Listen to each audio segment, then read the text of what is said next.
Next one, Arjuna Vacha Jayasi Chit Karmanaste Mata Buddhi Janardana Tatkin Karmani Goremam Niyo Jayasi Keshava. Arjuna said, "Oh Janardana, O Keshava, why do you want to engage me in this ghastly warfare if you think that intelligence is better than truly?" He says, "You see intelligent?" He's thinking, I shouldn't be fighting. So therefore he's asking this. He's confused. Okay. So Prabhupada writes there in the purport, the Supreme Personality of Godhead, Sri Krishna, has very elaborately described the constitution of the soul in the previous chapter, with a view to delivering his intimate friend Arjuna from the ocean of material grief. And the path of realization has been recommended, Buddhi Yoga or Krishna consciousness. Sometimes Krishna consciousness is misunderstood to be inertia, and one with such a misunderstanding often withdraws to a secluded place to become fully Krishna conscious by chanting the holy name of Lord Krishna. But without being trained in the philosophy of Krishna consciousness, it is not advisable to chant the holy name of Krishna in a secluded place where one may acquire only cheap adoration from the innocent public. So you cannot artificially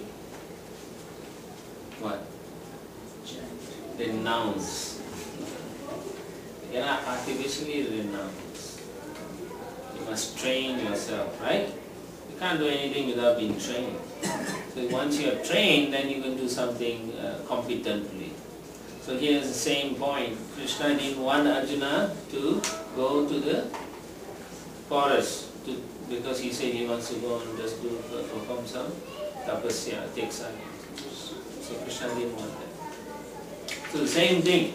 You also cannot take and say, "Oh, I renounce my family, my duties, everything," and then come to the temple and say you chant all day. You can't. Your mind will be worrying about the duties. No, you won't worry about it. Your mind will be wondering about everything else. And then eventually, yes, you'll think, "Oh, I miss my family, I miss my children," and then go back. So this false renunciation. It's not recommended. So, in the same way, Arjuna also thought of Krishna consciousness of Buddhi Yoga or intelligent spiritual advancement knowledge as something like retirement from active life and the practice of penance and austerity at a secluded place. A lot of people think like that, right? They think if you take up, right? They think if you take up worship, God means you are finished. Your duty is all gone. Right? In those days, I don't know about nowadays, but I remember many times when someone takes up chanting at home, the whole family goes berserk. Like, oh, he's going to give up his family life. But that's not the truth. So that is not the truth. So basically, the point is he didn't want to fight. So he's using this as an excuse to run away from the battlefield. So therefore, that is also wrong. But because he is an intelligent person, because he's a devotee of Krishna, he has put this question to Krishna. He's asking what to do. Someone who is not sincere, they will not bring this thing up. They will just go and do their own thing. Someone who is sincere will question, am I doing this correctly? Or you just tell me what is it. So according to Arjuna, work and jnana, knowledge and jnana, are incompatible, not compatible. So that's what he's telling Arjuna, Krishna here. So he wants some kind of clarification. Okay. So in answer to this question, Krishna is going to explain Karma Yoga, or work in Krishna consciousness, in this particular chapter. Okay. Text 2.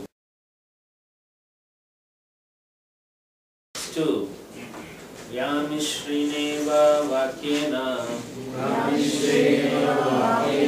Buddhi mohaya shivame. Arekam vada nishchitya. Yena shreyoham apnuyam. My intelligence is bewildered by your equivocal instructions, therefore please tell me decisively which will be most beneficial for me. He's confused. Again, you can see it's a quality of his upbringing. He's willing to accept what? That he's confused. That he's confused. How many of us are willing to say that? Isn't it? When the boss tells you to do something, if you're confused, you won't tell him because you're afraid when they come to your review, you won't get a good review. Is that it? Isn't that true? It is a fact. It's a sign of weakness. Huh? It's a sign of weakness. It's a sign of it. Actually, it is. If you really analyze this, what society is becoming so weak in so many ways. But that's what is driving this whole machine of society towards something. I don't know where they're going.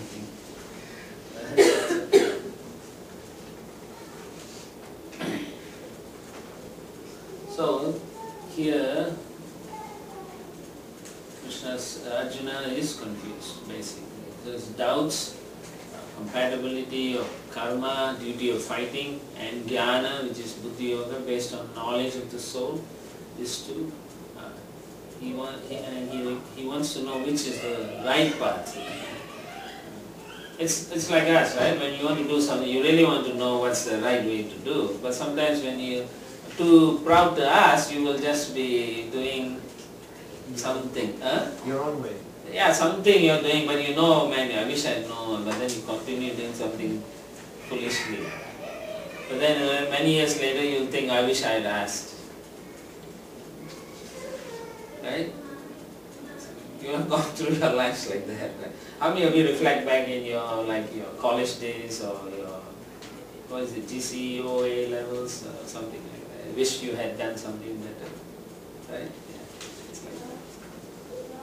Right? Yeah. but because you didn't or too proud, or because that's how you're conditioned, you're afraid, you didn't ask, so you could not do your exams properly.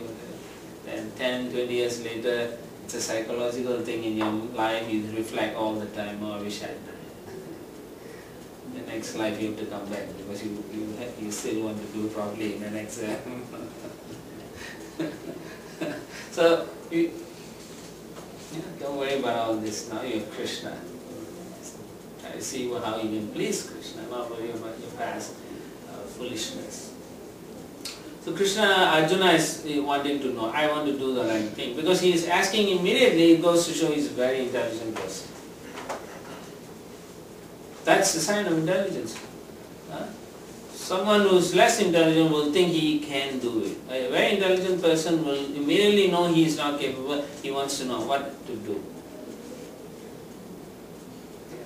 If he can't work it out, he'll ask, right? It's logical. You think about it.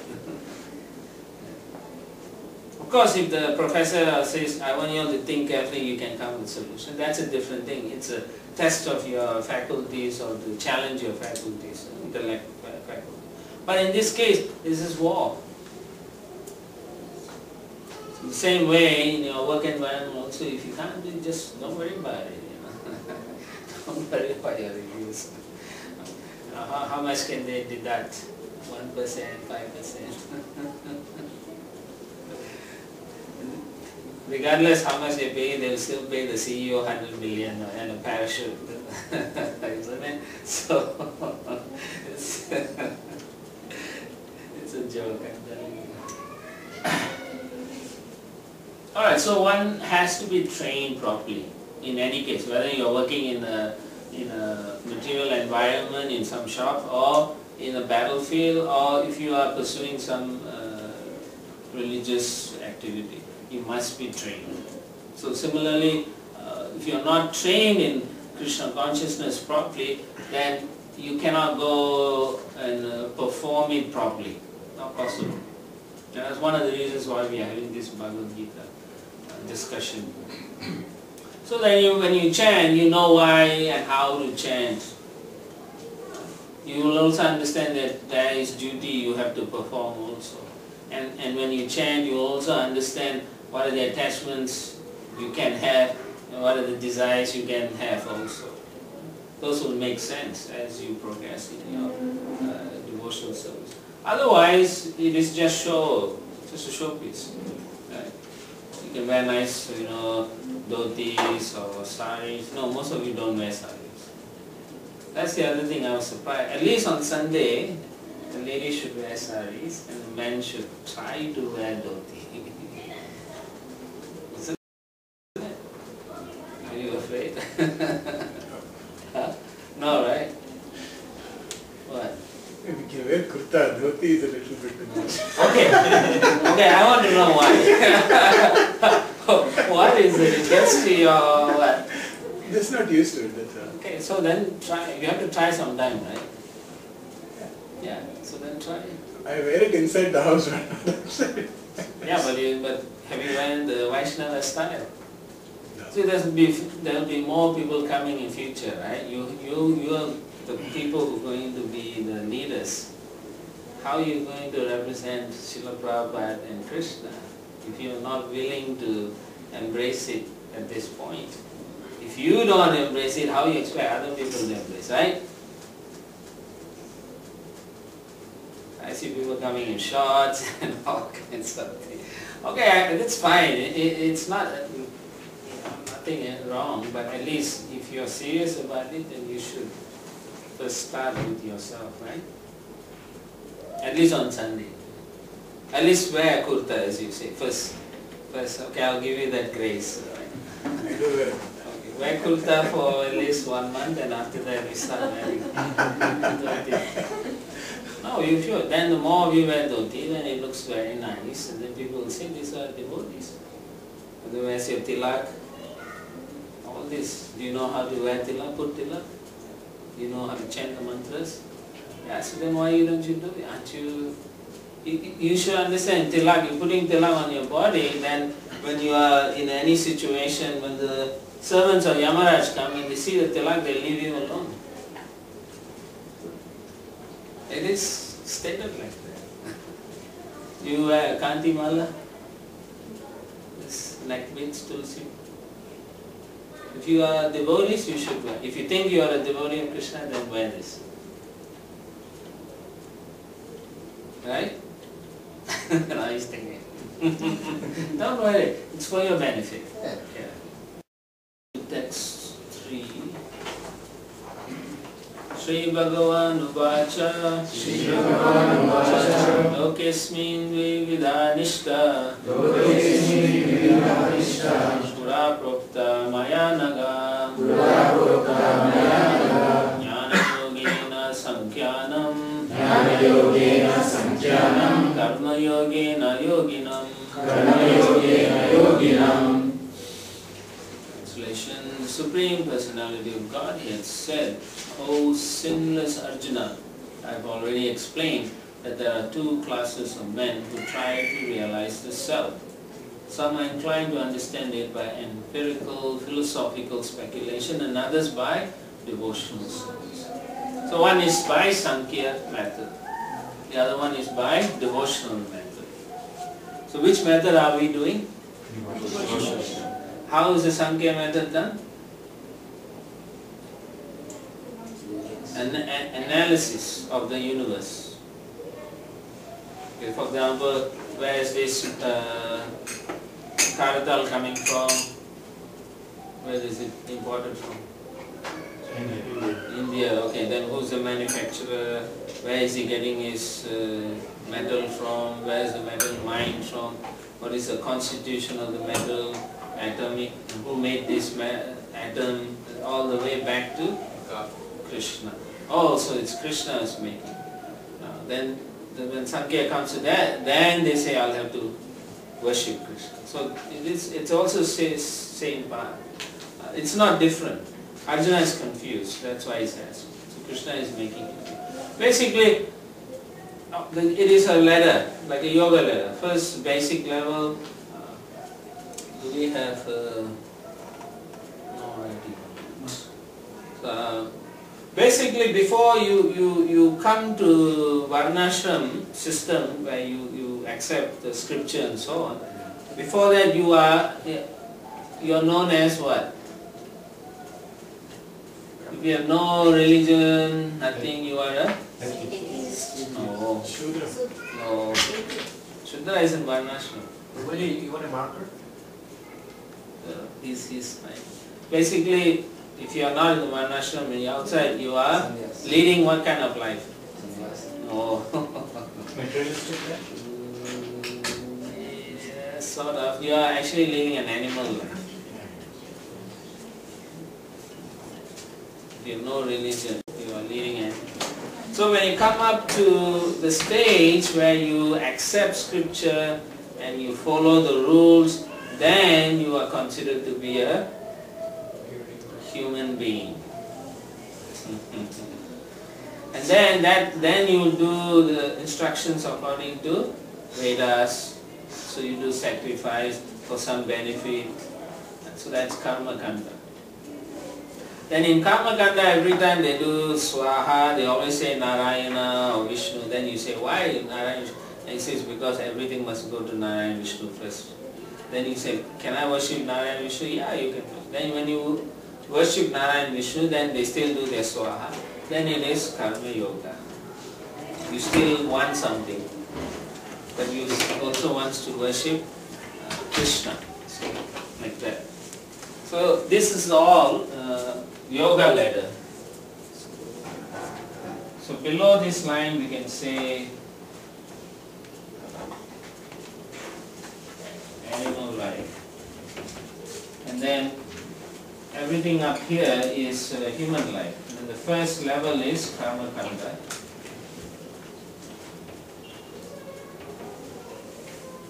And then above that is karma yoga. And then above that is jnana yoga. And then above that is Ashtanga yoga, and then above that is Bhakti yoga. Okay. So from Bhakti yoga then you go to the Krishna.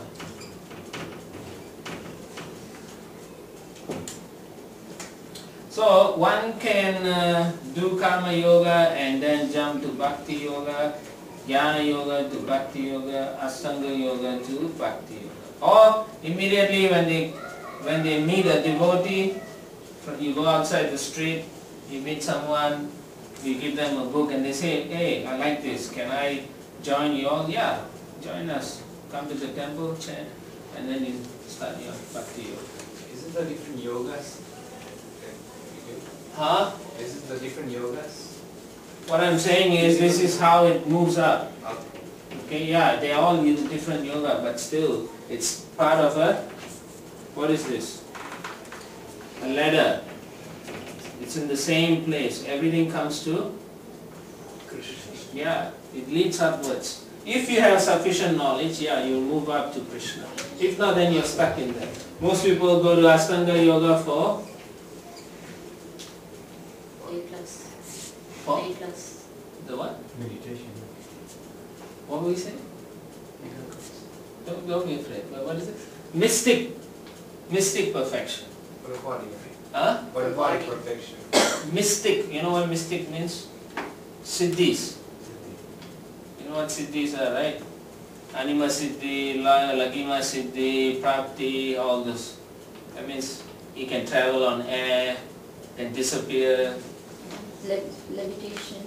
Yeah, levitation. So all the siddhis that we know of the past 13, how many siddhis there? So all of them, they were There's basically 8 main siddhis. They were all practicing Ashtanga Yoga. Yeah, if they have the power and all, it's based on Ashtanga Yoga. It's still material. Yeah. So sometimes you have the potency to take something from another. Let's say if somebody asks you a pomegranate and then you go to Afghanistan with your hand and take it out. So people think you are God, but you are not God. It's just ability to move through. Magic. It's not magic, it's siddhi. Siddhi appears like magic.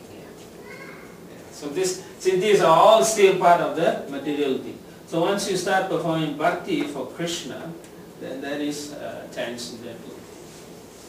Of course you have different types of bhakti also. Even with bhakti you are attached to some karma. So you can have bhakti yoga, some people performing karma yoga but still come to temple and worship. But still they are attached to some material things. So those are not pure. It's a mishra. You can say karma mishra bhakti. Okay. Or jnana mishra bhakti. Like that. Okay. Mishra means? Mix. If somebody's name is Mishra, it's mixed. Guruji, the difference between that karma and karma yoga? Yeah, karma yoga is when you're not, you're doing it, do the sacrifice for Krishna. But you still have attachment to that material things. Yeah. So when karma yoga, in this case, this karma yoga here in this particular chapter is actually karma kanda. Yeah. Because they are doing it in a fixed, regulated way. It's like a yoga. But they are not connecting to Krishna yet. Okay. So in a way, are demigods basically then performing Ashtanga yoga? Demigods are not, they have that benediction already. They don't have. They have a power. Yeah, if you go to become demigod, it's a given. It's like a human being, you can speak and think. If you go to animal, you can't do that. Understand? So certain abilities are at certain levels. So what the siddhis had was not given to them. They practiced it and perfected it. Who? The siddhis. They Yes. were able to do the... Yes. Dependence. Yes. By meditation and so on. They acquired it, Yes. but the demigods Yes. Yes, that's right. Same with the Rakshasas, they also have it. And they want more, then they do all the tapasya to get more powers. But they have some level of siddhis. Yeah. Rakshasas can change their forms. So when they are doing that, they are also performing Ashtanga yoga. Yeah, all of them. Those are as part of the part of the yoga system. It's all it's in the scripture. What is the reason for the Ashtanga yoga to be above Jnana yoga? Once you understand clearly what the goal is, then you do Ashtanga. You have to study, first. Otherwise, how you do Ashtanga? Those who don't study and do Ashtanga yoga will take a long time to come to some, but they won't know what they are meditating on. And whatever they meditate, and if they see the super soul, they think it is themselves, which is wrong. And then that becomes a wrong conclusion. And then they become Mayavadis. They think I'm God. Because you can fly out of your body. Maybe. If they get power, everyone who gets power, they will think they are God. Even without flying, they are thinking they are God. That will make it even worse. Right? It's like that. Okay, so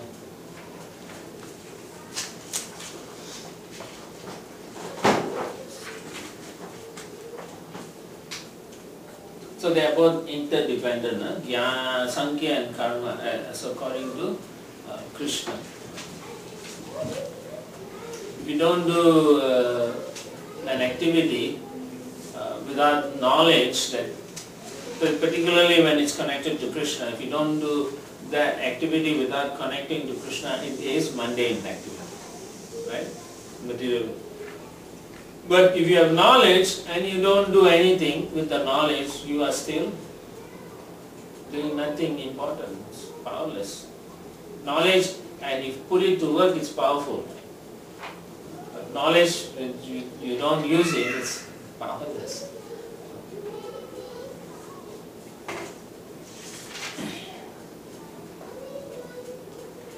Isn't this something that you should be starting very, very young Which one? to go up the ladder? Yeah, in those days you had a long lifespan, so they used to do all that. But nowadays we don't have, so we just go straight to Bhakti. Isn't that good? Even in those days, how many years you have life? Oh, you don't know? Okay, each yuga has different length of duration. Satya Yuga you can live for 100,000 years. Then Treta Yuga you can live for 10,000. Dwapara Yuga 1,000. And this age about average 100 years.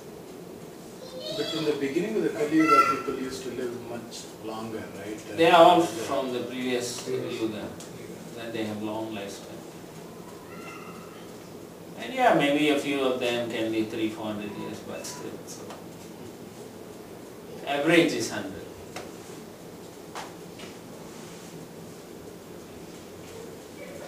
So yeah, so in those days, because they had 100,000 years to live, they could do Ashtanga Yoga or meditation on any devatas for some power. But actually they are supposed to meditate on Vishnu, but generally people want to get some material things, so they meditate on different things. So karma stage and jnana stage are actually ladders in a yoga process that leads to Krishna. So it's one on top of the other like that. Yeah. And you will do one of these depending on which one you have faith in. Or if your faith is very strong about philosophy, you want to study and understand, then you generally take up jnana. Yeah. But if you want to believe in sacrifice and doing worship and praying Krishna, then you will do karma yoga. You want to maintain those kind of lifestyle. Which most people want to do is have that, have your cake and eat it too, but you can't have it all. Guruji, how can Bhakti Yoga be achieved, like surpassing all the previous yogas? What do you think? I mean, to get closer to Krishna, Yeah. Bhakti Yoga is way The closer. highest, yeah. Yeah. How can we surpass all the other? Well, you now, if you follow Like without the Jnana Yoga, I mean, Yeah, why should I chant and for well, people now you're who learning, ask? right? Whatever you're learning under what we are teaching here is Bhakti Yoga. It comes under the purview of Bhakti Yoga. Because everything I'm teaching is based on developing Bhakti for Krishna. Whatever Bhagavad Gita is transcendental, so it's linked to Krishna. It's not Jnana Yoga. But if you just read and don't do anything, then it is Jnana. Not even yoga, maybe just Jnana. You just accumulate and then quote shloka but don't do anything. So then you become a shloka wala. You don't want that. We want you to know the shlokas, but then understand why and then apply it. When you apply it, then it becomes bhakti, because you're connecting to Krishna. But if you just do it, but not connect to Krishna, but you want to reach a transcendental goal, it's just jnana yoga. You want to reach something. But when it's connected to Krishna, when you want to serve Krishna like that, then it's bhakti. So it's Jnana Yoga and Bhakti Yoga that's included in Bhakti Yoga, because we need that Jnana to have that Bhakti and get to move on. Yeah. So if you just want to study our Srimad Bhagavatam and all, and then finally you will come to the same conclusion. But that's, you're using the knowledge to link to Krishna. That's what it is. Yoga means to link to the Supreme. Yoga. Yukta.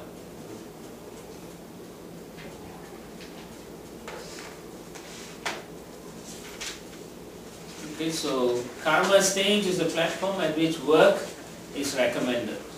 Okay, and jnana stage is the platform when one is sufficiently purified and detached. And then he's able to renounce the work. Okay, so that's why it's higher, jnana stage. So In the purport, you look at it, it's a Sankhya or philosophical speculation. Srila Prabhupada writes, defined as the analytical study of the nature, spirit and matter. Okay? So it's for people who like to think about all these things, like to study and then speculate on the absolute. They like to sit down and say, what do you think? I read this one in the scripture, and discuss about the Lord. So that's basically Jnana and Sankhya. But again, it can't be done in a materialistic way, right? No. Empirical research. Yeah, so when you just solely do empirical research, you get stuck in one place, right? Because an empiricist doesn't know where the source of everything is coming from effectively. He will say the Big Bang or whatever. They say the God particle. Yeah. No. So they have to use the word God also. Right. Ultimately, they don't know where even the God particle is coming from. Yeah. They have these lengthy equations Yes, and whatnot. That's how they justify their life with an equation. But then, based on our Bhakti Vedic culture, we understand there is a source for everything, and that source is the Supreme Person. And he says that in the 10th chapter, Aham sarvasya prabhu martha sarvam pravartiti. Everything is coming from me, both animate and inanimate, both matter and spirit. He is the original God particle. He is God. So that's the difference.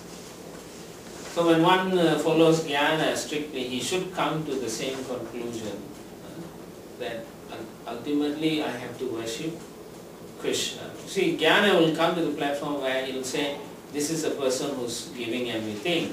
And then to understand about him, one has to perform bhakti. How you can understand Krishna without performing? Bhakti. Why are you also scared to say bhakti? Say it with strong determination. Okay, so don't be afraid. Okay, so that's basically what Sankhya is for. So people who like to speculate a lot and things, so that Sankhya is there to come. So how is it that Sankhya Yoga is not something that is... So if I just understand this, it basically says people who try to understand, speculate, that is what an experimentalist does, scientist does, that's... But There's two kinds of Sankhya, One is materialist Sankhya. The other Sankhya will come to the right conclusion where he follows to find out who the source is. Whereas the materialist Sankhya philosophy, it leads to atheism. Okay. Yeah. They both analyze, but one's conclusion is there is only matter. The other will understand there is something beyond this. How can this exist without... You see, everything has some source of existence in this material world. So logically it must come from somewhere. So the materialists, the atheists, they come with their own theory saying that from nothing something came. How? If there was nothing, how can something come? Right? Logically speaking. But that's how they argue. They are devoid of the Bhakti Yoga. And So maybe because they don't want to accept that, they will come up with this alternative theory. Yeah, maybe the hypothesis is okay. Exactly, it's a theory, and theory it still means it's not correct, it's just a theory. Like Darwin's theory, it's just a theory, it's not proven. Oftentimes you read that what happens is any of these scientists, whether it's in physics or whatever, even the medical field, people who are very experienced and done a lot of things, they always reach a stage where they can't answer questions anymore. Yes. It's even like quantum and things like that, they get stuck over there and they can't answer beyond that what is the reason for all that. Yeah. So they are practicing Sankhya Yoga but not in the right way. Yeah, but you see, it came to a point where they cannot answer, they will not accept. According to Vedic culture, if someone gives me a better answer, then I should accept their answer. But in the material world, they don't have to. See, they will say, no, I don't have to accept what you say. right? That's how nowadays things are going. So because the way they see the entire world is based on mathematics. So the source of creation is mathematics. So then from maths they say come physics. From physics comes chemistry. From chemistry comes biology. From biology comes all the other things. Applied sciences. Yeah, applied sciences and so on. Whereas we see it the other way around. Philosophy. From philosophy comes all the other. Yeah? Prabhupada had quoted very nicely here actually.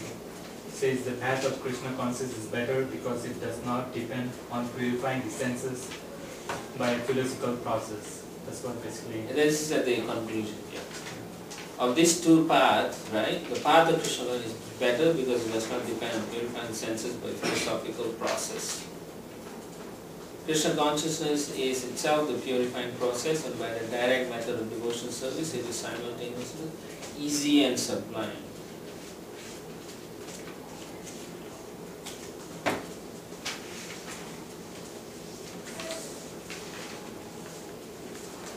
So jnana is you are more purified than in karma.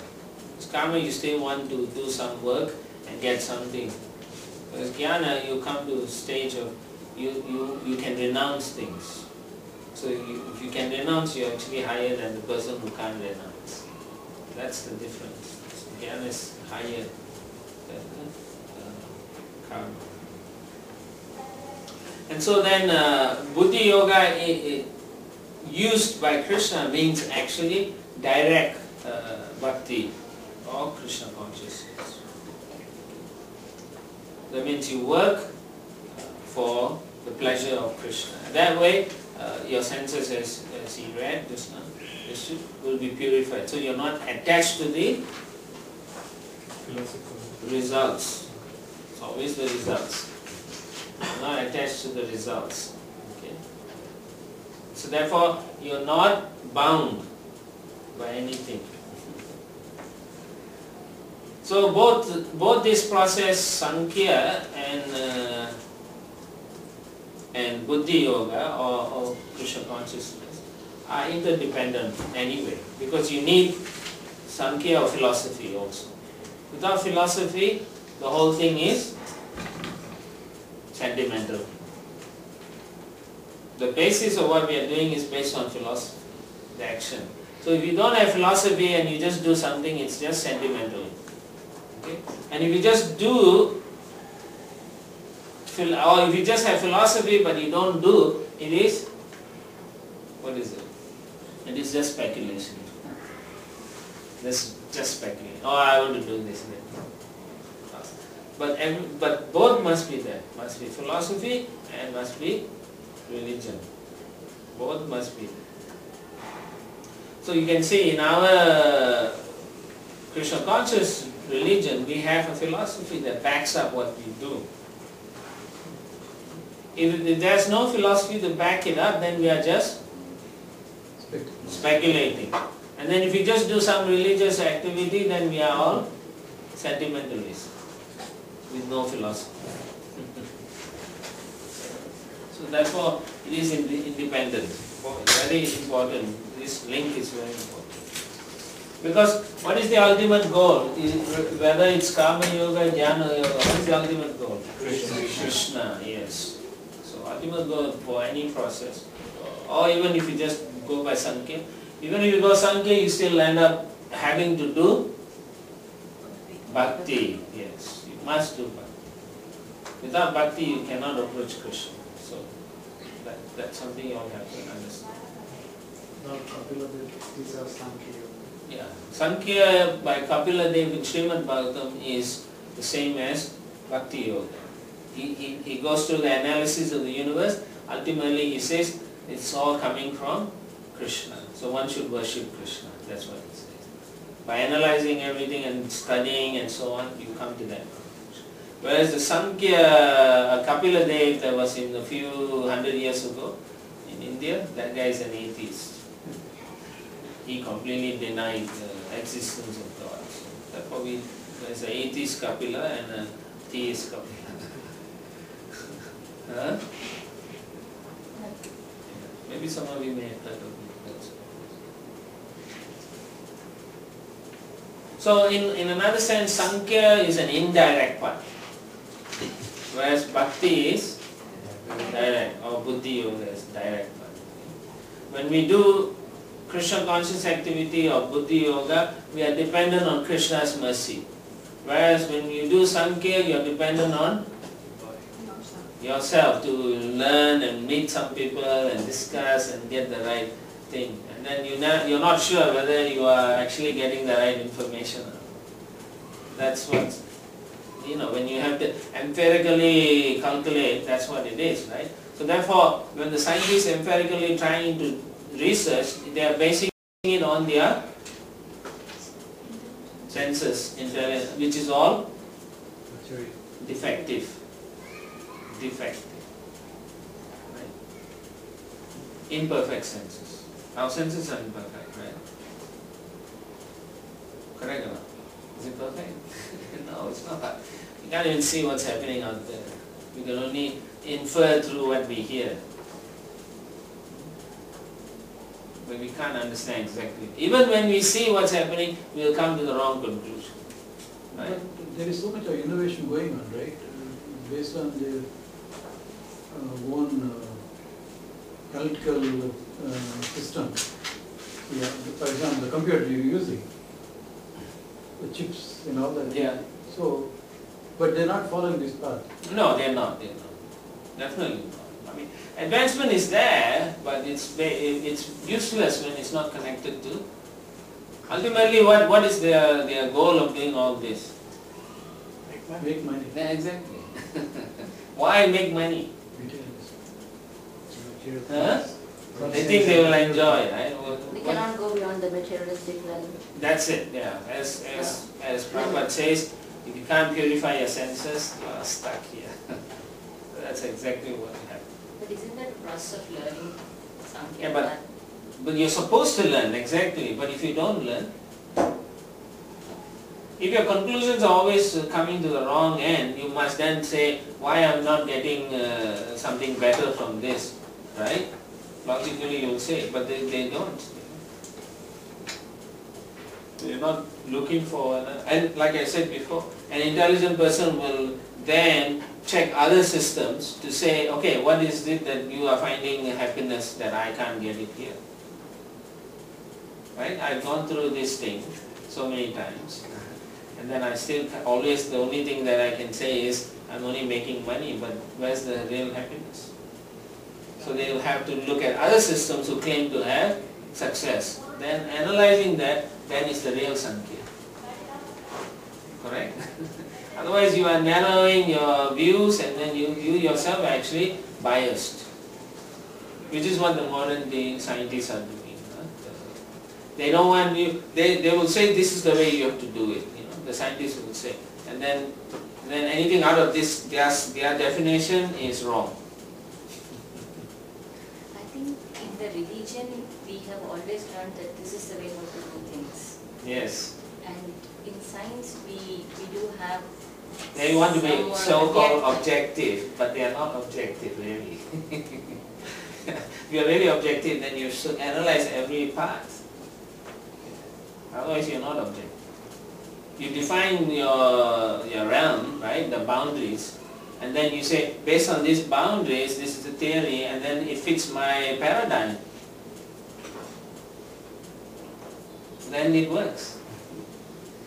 If my reasoning is very narrow, then, and if everything fits within that narrow realm, then whatever I say and whatever conclusions, whatever mathematical formulas is coming from that will always fit that.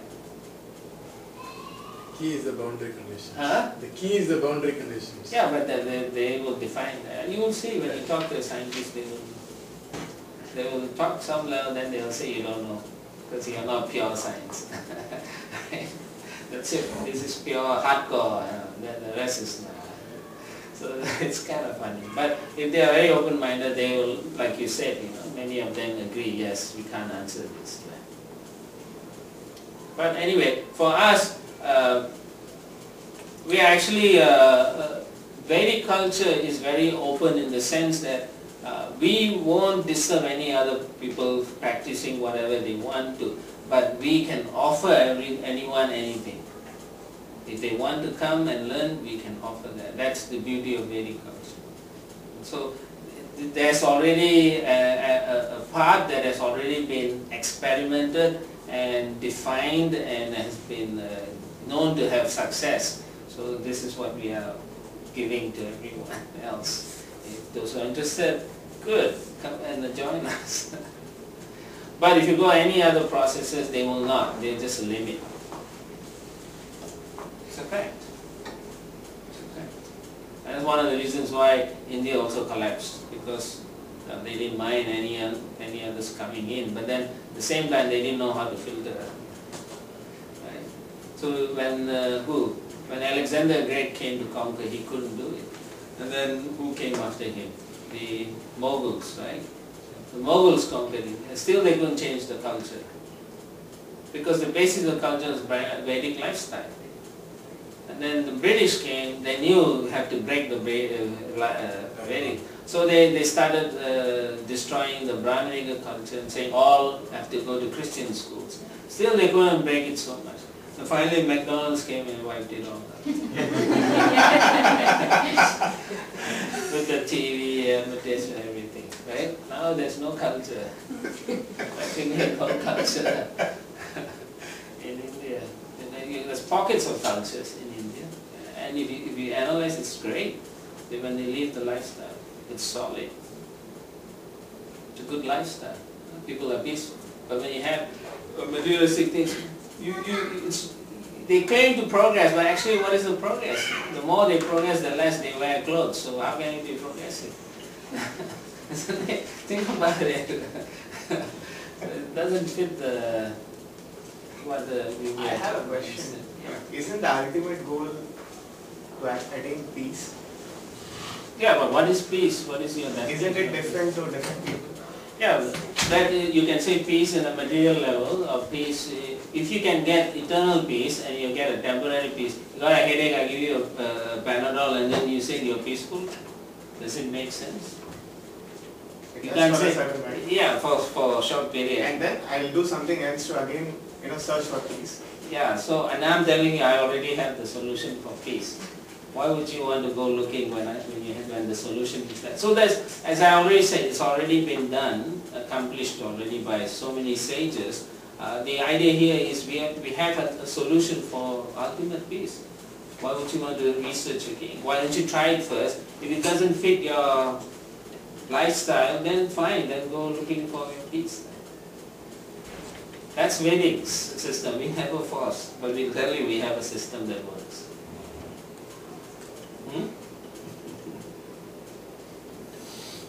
Alright then. The food can change the cultures. Huh? The food can change the culture. Yeah, well, it's done already, right? It's a done deal now. It's ruined. Plus TV. It's amazing, in India, every place you see they have a TV. Even the poorest people have TV there. It's amazing. Those are necessities now. It's Not a the necessity. luxury. It's not a luxury. It's part. You grow up with the TV. It's amazing. And they all listen to the TV, 24 hours. I believe it's the TV that's ruined very quickly what all the other great empires couldn't do. With McDonald's, of course. Yeah, you got to give credit. Text 4. Na karmanam manadambam naiskaryam purushosmute nacha sanyasanareva siddhin samadhigacchati. Not by merely abstaining from work can one achieve freedom from reaction, nor by renunciation alone can one attain perfection. So he's qualifying that also. Sometimes people think if I don't work, and then there won't be any karma. And then another person will think that if I renounce everything, then I will attain perfection. Like that. But this is not how it's done, because even though if you don't work, then you are not doing your prescribed duties. So because you're not doing your duty, let's say you have a family, you have children to take care, then you say, no, from now on I'm not doing. So that's sinful also. You're bound by the laws of nature, bound by that. So there's always karma involved. So one cannot artificially renounce. You cannot renounce artificially. So in another case, this is for Arjuna. So he wants to take sannyas. So you cannot just go and take a renounce order. You can only do renounce order until you are purified. You see. So isn't it confusing? So just suppose somebody is a scientist, has a job. The job of that person is to analyze things and do what you exactly said you shouldn't do. But that is his job. So is he going to, if he purely follows bhakti yoga, then he won't be working there. Then he won't be working, he won't be left with the job, because if he goes and says, I'm not going to analyze it because this is not according to what I'm learning, then he's basically going to get kicked out. Yeah. Right? Yeah.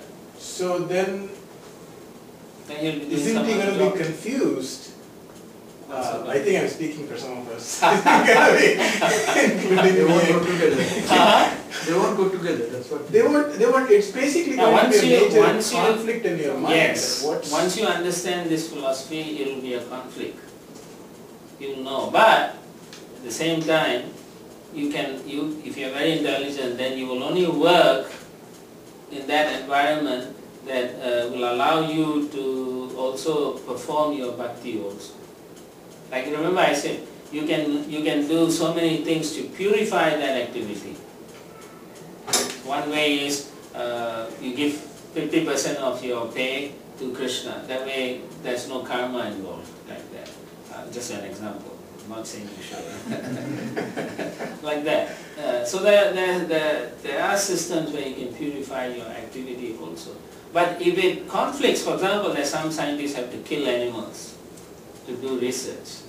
That's not a good thing for the person, because when you kill, you're taking so much bad karma.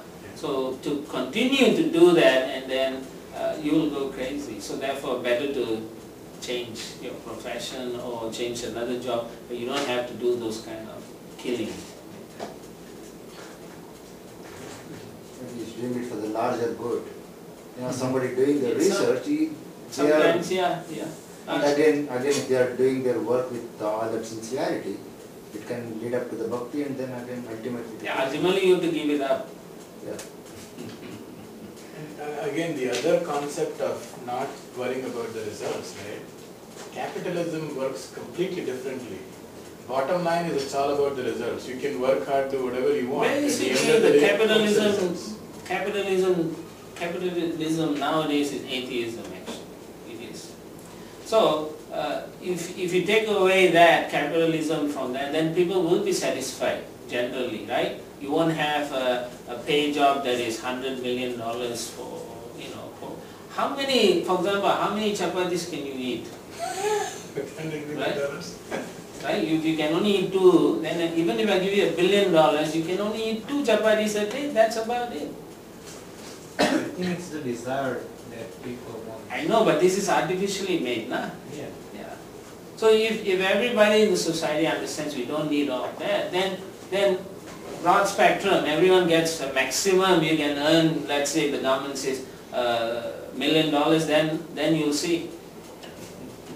Then you'll see the changes. But then many people will not work. Yeah. Huh? Many people will stop working then, right? Yeah, but you see, they speak big high language like no innovation and this. What is this innovation? They are showing that it's helping society. Broadly speaking, what is that? Along with it comes a host of other problems. Yeah, exactly. Generally, mostly you see is all problems. They prefer to have problems, then you can create more jobs. It's like a phone. Every year there's a new phone, right? Every month. Every month. Every month. Yeah, it's just, it's useless thing. If you, for example, I made this example, that all you want to do is talk to somebody. Why you have to keep changing the darn thing over and over again? Right? And then they make it so small. And then they are talking about now the whole computer that becomes so small. Now when you are a certain age, you can't see small words clearly. So that's not work. All of that is us. We are making it happen. You can exactly. So we perpetuate this thing because we are part of the problem actually. We can be part of the solution by emphasizing certain thing in life, changing the way you think, raising your children to think differently, not so materialistic. And you find there will be some effect. For example, when the Hare Krishnas, before they came to America, there was hardly a percentage of vegetarians here. Now, in the US population, it's like 5 to 8%, which is a big number. But the impact is there. But you could come here because of technology, right? We were in India. You could Yeah, but we're using, so you're using technology. For us, we are using technology to connect with Krishna. But if you use technology for your own salvation, you're still in the same path. So everything should be used, as we discussed earlier, for service of Krishna. Then you'll find it's purified. So it's okay for you guys to make things for them to use, use it for Krishna. For the greater good. For greater good. When you use it for Krishna and to help people, it's the greatest good. Probably because of the research, they are now trying to convert all those non-vegetarians to vegetarians. They are saying that because of all these health problems, now we should stop eating meat. Yeah. And that way they are now pushing people towards Krishna. I don't believe in all this, because you will see after 6 months or 1 year, the meat industry will do their research and say it's okay, you can eat meat. Yep. It will be like that, because this is all based on capitalism, so they take turns, okay, now you guys go and... Lobbyists. Yeah, exactly. So it's not a fair judgment of what is helpful for society. Now in the Vedic culture, the kings will tax, right? They tax. Now at the time of difficulty, all this taxed money is used for the general population. Right? Where is such thing happening now? Oh, they all sending the money overseas in some place, hide them.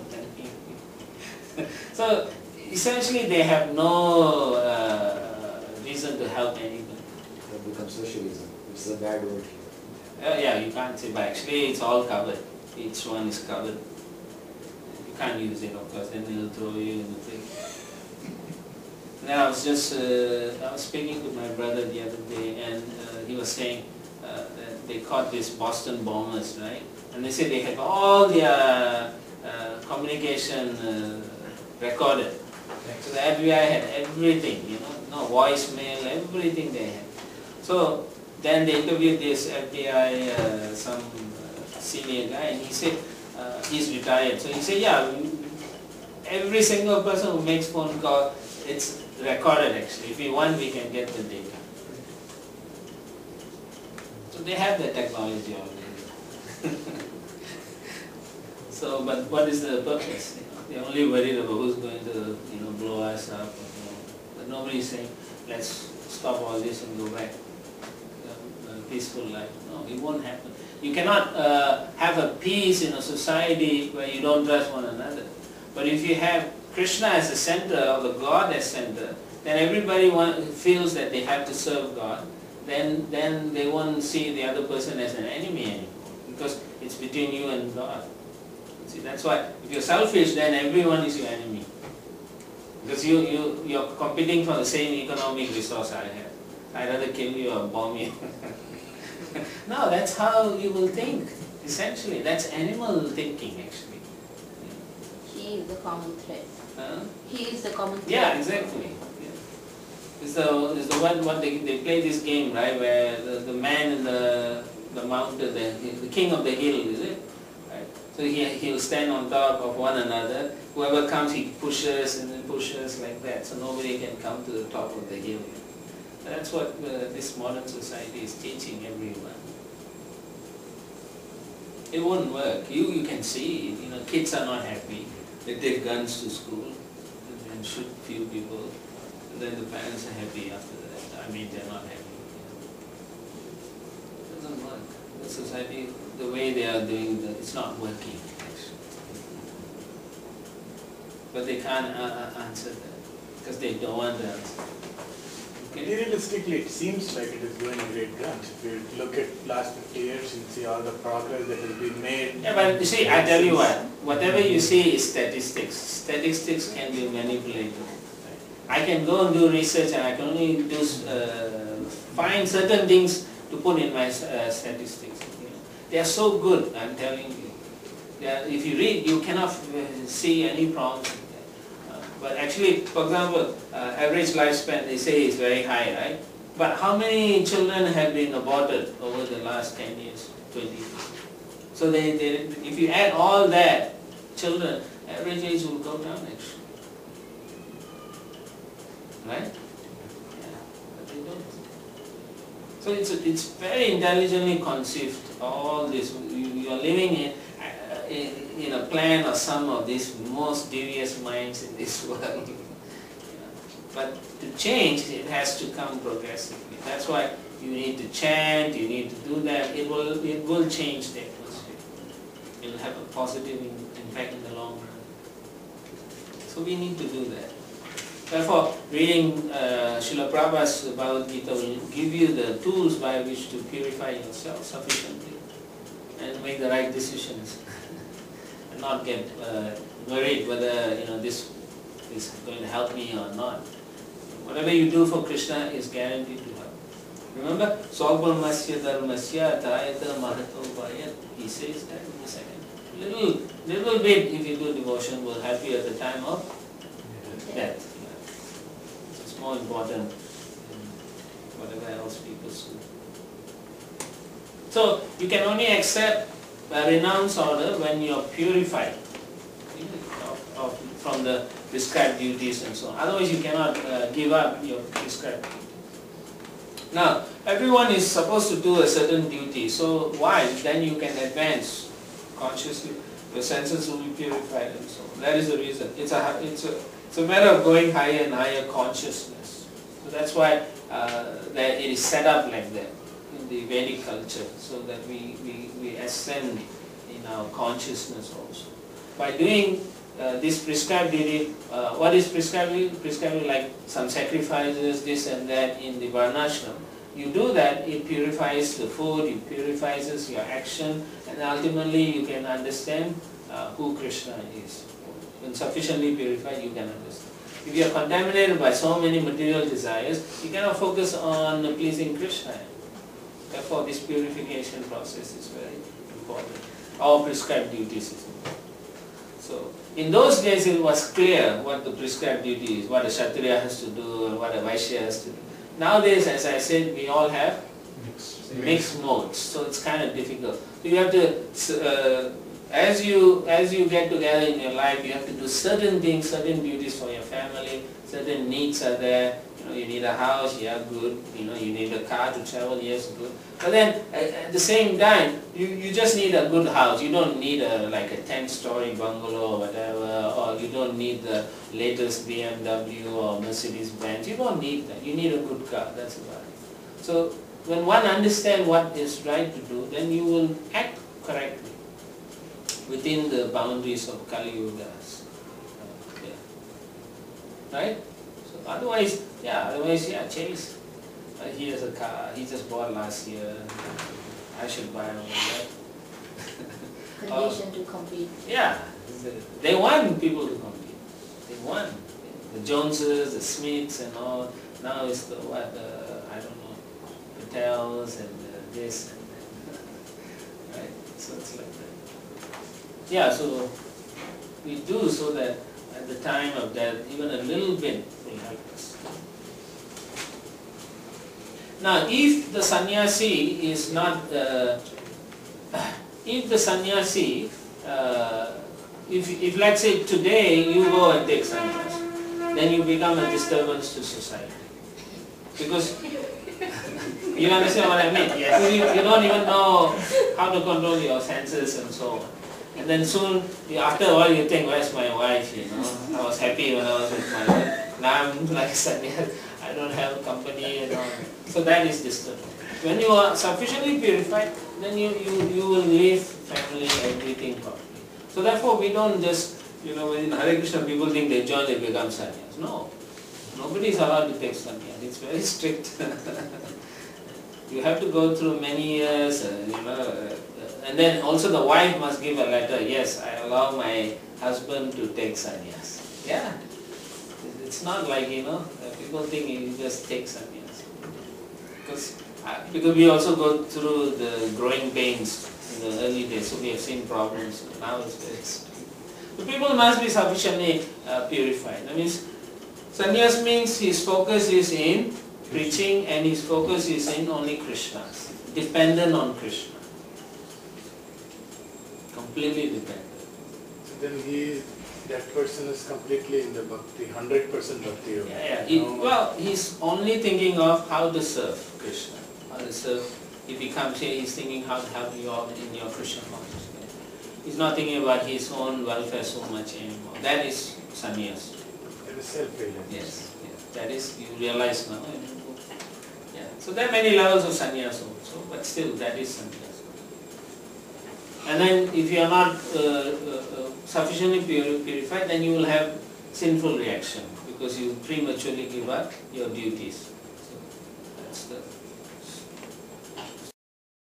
5. Nahi kaschir shanam api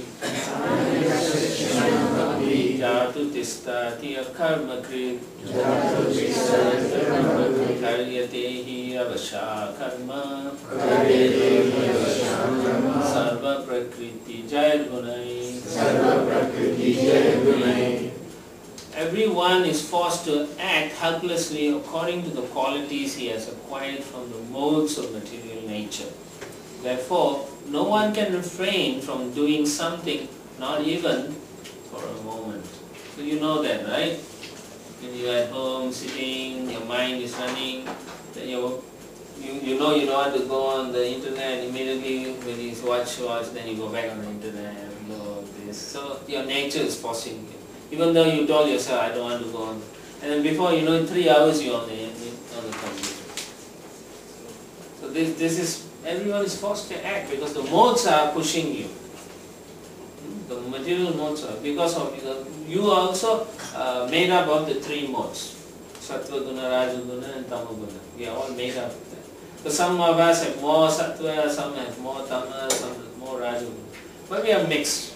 Because of that, we are impelled to force. That's one way. The other way is because we have desires. Previous life desires, this life desires, right? All these desires. So all these are coming out in your heart. I want this, I want this, I want this. But if you have sense control, then you can shut it out. But if you have no sense control, then you say, yes, I must get it. And so you give in to your senses. Therefore, according to qualities he's acquired, he is forced to act helplessly. Right? Haven't you experienced when you were young, your parents told you, don't do this, I don't want you to stay at home, and then you sneak out and do it. Right? Why? Because you are forced to act. And another reason you do is because of association also. Your friends, tell you, no, you don't worry about your father or mother at this time. You'll enjoy. Then you go there, you break your head, and then you say, how am I going to tell my father and mother? Like that. Yeah, so due to the nature you have, you're forced. But if you're trained, then you can say, no, I'm not going to let, your mind will disturb, it will be forcing you, say, no, stop it. Then you will do something that your mind is not pulling you to. You will do something a higher taste, we call that. So that's the difference between one who's trained and one who's not trained. And essentially, being a spirit soul, we all are active by nature. We must do something. You cannot just remain quiet. So if you are not trained and let's say, if I ask you to all close your eyes and meditate on nothing, you cannot even meditate on nothing. Your mind will be thinking of a million things. And why am I here in this class? I wish I never come. Always. It would have been better. Watching some TV program, then I'll be in peace. So it's like that. Our mind is disturbing like that. But we learn, okay, now Krishna is giving me an opportunity to get out of this cycle of birth, death, old age, and disease, full of miseries in this material world. Dukhalayam ashashvatam. Yeah, so therefore, this is a very good understanding of our nature here. It allows us to see that we need to become purified.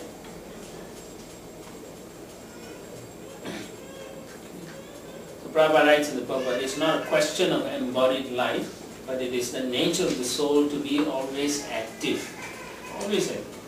Without the presence of the spirit soul, the material body cannot move. As such, the spirit soul has to be engaged in the good work of Krishna consciousness. Otherwise, it will be engaged in occupations dictated by illusory. If it's not for Krishna, you will be doing it for sense enjoyment, which is under the purview of illusory energy or Maya. Karmendriyani samyamya yaste manasa smaran indriyartam vimuddatma mityachara sauchyate. One who restrains the senses of action but whose mind dwells on sense objects certainly deludes himself and is called a pretender. So he's still telling Arjuna, you can't take sannyas prematurely. Because why? Your mind will dwell on the sense objects. What is the sense objects? That which I can enjoy. So Arjuna will be in the forest, then he'll be thinking, okay, how's Bhishma fighting? I wish I was there. I could have shot him like that, That's what he'll be thinking. Because he's not purified from that. So therefore, you are not a sannyasi, you are a pretender, you are a mithyachara. We don't want to be mithyachara. Whatever we do, we should, that's one of the reasons why in Krishna consciousness you are honest with yourself. You should tell your spiritual life, I have these problems, help me. You cannot just pretend, oh, I have problems, I can't tell anyone, because if they know that, they will all make me embarrassed. No. You're meant to tell, my dear spiritual master, I have this problem, wait, I even have this problem, my God, I have this problem. You help me. Yeah. So then they will say, okay, do this, let's do one problem at a time. Let's fix one. Okay, now when we are done with that, let's fix the second one. Or listen, if you fix this, you will solve all the other ones. That's the idea. So that if you're honest with yourself, then you make progression in Krishna consciousness. But if you're not honest, you are a pretender. And you can only pretend to the whole world, and you know you're pretending. Sometimes you're so good at pretending, you forget that you're actually pretending. And some people, after 10 years, they think they are correct. And then only Krishna knows you're a pretender. So you can't cheat, and ultimately you can't cheat Krishna. You can cheat the whole world, even yourself, but not Krishna. Therefore, honesty is the best policy. It reminds me of the television, Channel 21, which is all of the religious people in the Christian world. Yeah. And they're all millionaires. They're on stage every day. Yeah. Preaching God, but they have airplanes, and Harley Davidson, all and all the toys. Yes, all the gadgets and so on. Why can't they live a simple life, right? Right. Why can't they be happy with the joy that they get from, oh Lord, I feel you, It makes sense to me, but it doesn't make sense, because it's capitalism. Probably that's why they're able to attract many people there. Yeah, well, that's true. That's but they are all devotees. Our Acharya Srila Prabhupada said, if you want to be cheated, you will be cheated. So it's our nature, no? We will go looking for things that we want, right? We will invariably, it's in our subconscious. I want to only hear this and that. So you go looking, you listen, and then say, I love this guy. Why? Because he titillates or he satisfies your senses, but not your real nature to connect with the Lord. These are the people who are talking about the God. Yeah. And then the people who go there, they go with devotion. Yeah, they go with devotion. But actually, if you talk to them, they want to be in that position. They want to be cheated. If a person sees that after so many years, I am not becoming a better person, I'm not giving up some of these things, then there's something missing in this process. They don't think. In fact, some of this religion, they tell you that if you get more wealth, that means the Lord loves you. It's capitalism through another channel. It's actually true. Huh? Yes. It is. It's just ruining more people. And we should be careful. You want to give people God, you should really give them God. Don't cheat them. Otherwise it's Atmaha. It means you're a killer of the soul. You don't want to be a killer of soul. So it's very important to know these things nicely. And also if you don't practice properly, even as devotees here, and then if you go outside and say, oh, I go to the Hare Krishna temple, and then you do some nonsense, people will see you as a representative of Krishna. Right? So then you are nothing but a show bottle Hare Krishna. That is also no. You should follow and say that we are followers of Krishna, so we are doing so nicely. Because Krishna tells Arjuna, Name Bhakta Pranasyate. My devotees never perish. Yeah. Why? Because they uphold everything and he is behind protecting them. Because they are so much dedicated to him. Therefore, if you feel this is a good avenue for you to develop your spiritual life, by all means do it properly. Do it from stage 1 to stage infinity, but do it from the beginning and do it properly. Nobody should try to cheat or something. As I say, if you cheat, you know, and Krishna knows. Don't hanker for positions. Krishna consciousness means not for positions. We are not aligning ourselves for promotion. Or first initiative, then next promotion is second initiative. Next promotion is what? Take over the whole GBC. Forget it. This is not what we are meant to go back to God here. That's the main thing. If you ask to, okay, Sandeep, right? Okay, if they say, okay, I want you to now become the regional secretary, you have to travel through this area and help people, then that's your job, that's your duty. That's all you have to do. You have to go and help people whatever they need. That's about it. Not that you are a big guy floating in the air. No. Okay? So that's the understanding we have to have properly. There's no difference between you, that's your service compared to someone in the temple cleaning the toilet and washing. That's just as dear to Krishna as your service, that you fly and help others. Everyone have different capacities, different abilities. So accordingly, Krishna will use you to help others. You become his instrument. Otherwise, you will be a pretender and show bottle spiritualist. So no value in the show of meditation like that.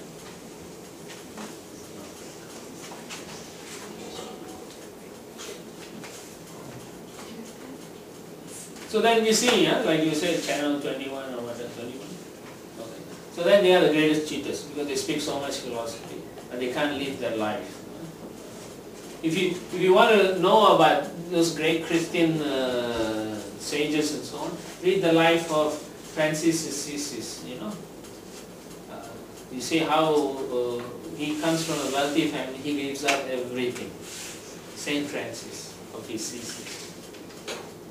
And then he gives everything up, and he also he cares for every living entity. So much so even the Pope comes and washes his feet. This is true life. That's how they are. He lives a simple life. He's happy living a simple life. Otherwise you become a cheater. We don't want to be cheated. So text 7.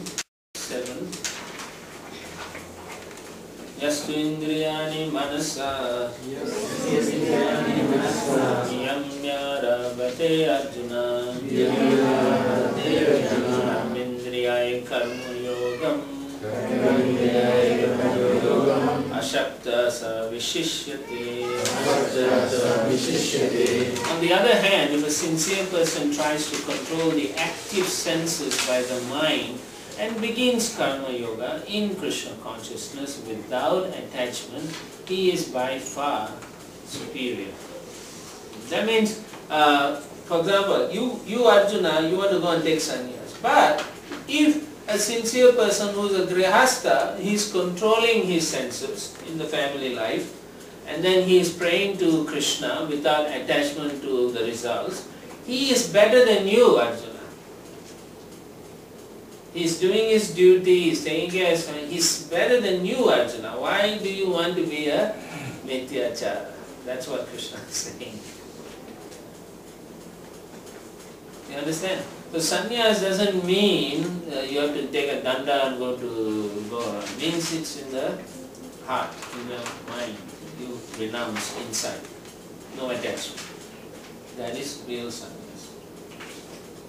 For preaching purposes, we take the varna in the ashram and then we go. But not everyone can do that. So generally most people are householders, grihasthas. So then you can still, husband and wife can still practice sannyas by dedicating everything to Krishna. Mat arpanam. Krishna says, give as an offering to me, onto me.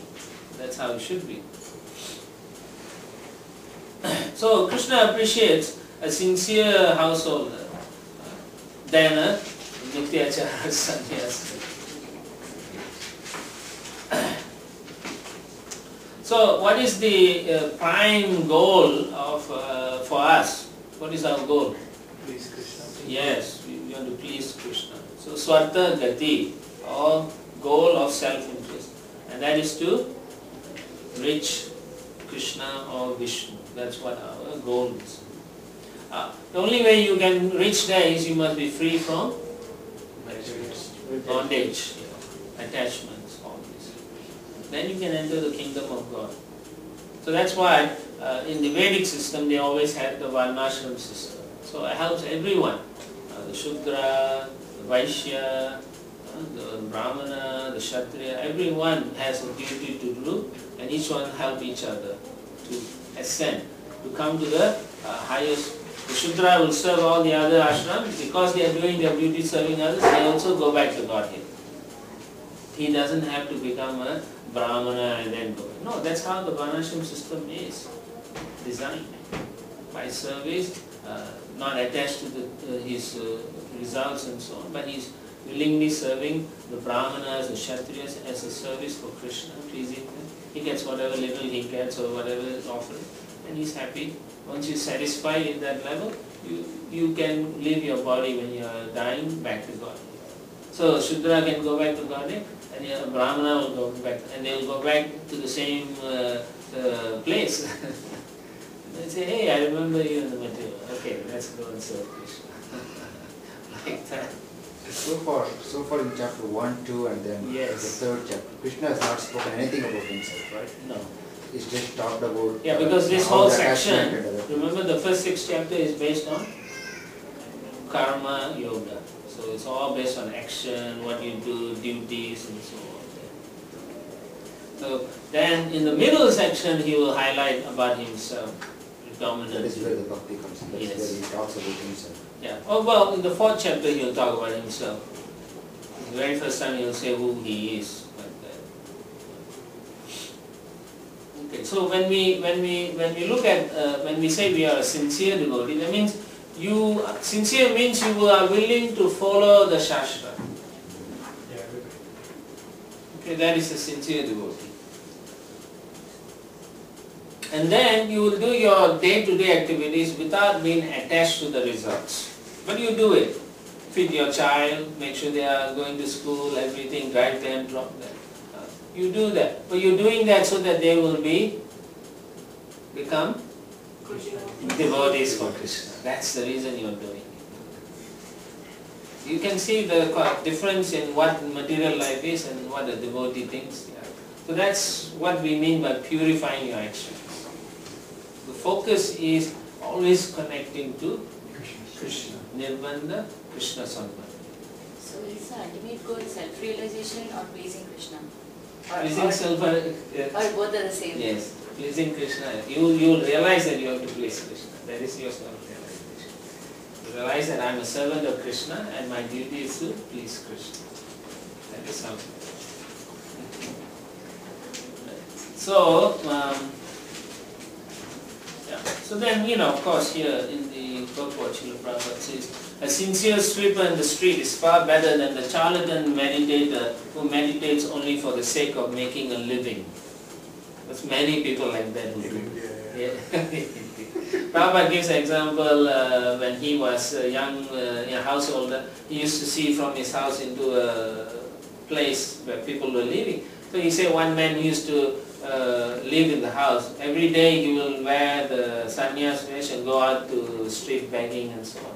And the night he comes back, takes it out and then smokes bidi and drinking. So Prabhupada said this is what the situation was like when he was growing up. Show bottle spiritualism.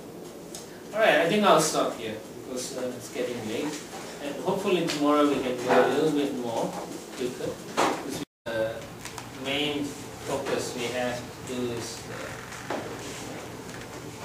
like what is the prime goal, one's prime goal. So it says even if a sincere person tries to control active senses by the mind and begins karma without that attachment, he is by far superior. So criteria is you have to be sincere. That you want to control your senses and you want to perform that karma yoga. That means you want to connect it. And then you also want to not have any fruits from that. That is what Krishna is emphasizing.